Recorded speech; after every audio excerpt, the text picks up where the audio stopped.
You think you know who the most famous nurse in history is? Wrong.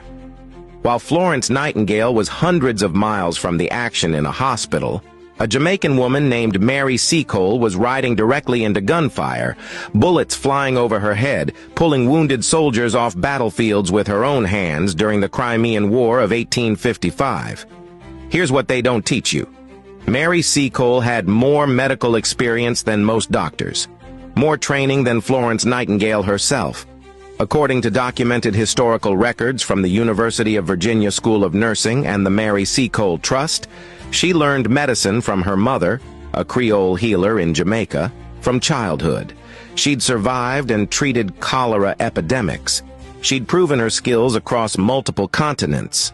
But when she applied to join the British Military Nursing Corps, they rejected her. Why?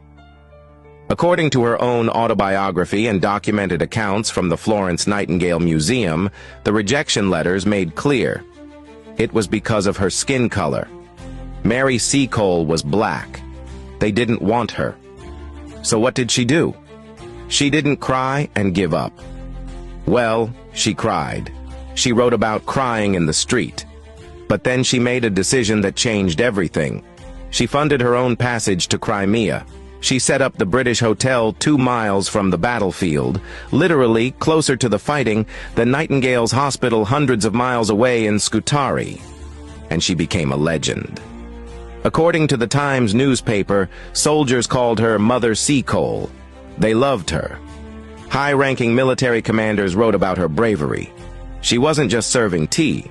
She was dressed as a nurse, riding out under fire, carrying wounded soldiers back to safety. When Sevastopol fell in 1855, she became the first woman allowed to enter the fallen city. The first. But here's the kicker that'll blow your mind. By the end of the war, Mary Seacole was just as famous as Florence Nightingale. The Times demanded publicly, how could anyone forget what Mary has done and only praise Florence Nightingale? According to historical records, 80,000 people attended a charity gala in her honor in 1857. Military commanders organized benefit concerts for her. She published her autobiography, becoming the first black woman to publish an autobiography in the entire British Empire. She was celebrated, honored, known, and then they erased her for 100 years. 100 years. Her name disappeared from history books. But students learned about Florence Nightingale in every classroom. Nobody knew Mary Seacole's name. According to research cited in the UVA School of Nursing archives, by the mid-20th century, she had completely vanished from public memory, except in Jamaica, where people never forgot their hero, until 2004. According to the BBC poll and historical records, the British public voted Mary Seacole the greatest Black Briton of all time. In 2016, they unveiled a statue of her at St. Thomas's Hospital in London, the same hospital where Florence Nightingale trained. Finally, after 135 years, they remembered. But ask yourself this: how many people do you know named Mary Seacole? Now ask how many people you know named Florence Nightingale. That's the difference between being remembered and being erased. That's the difference between a name in every history book and a name nobody knows. Mary Seacole dodged bullets. She saved lives. She funded her own mission when governments rejected her. She became as famous as the woman they chose instead of her. She published the first black female autobiography in British history.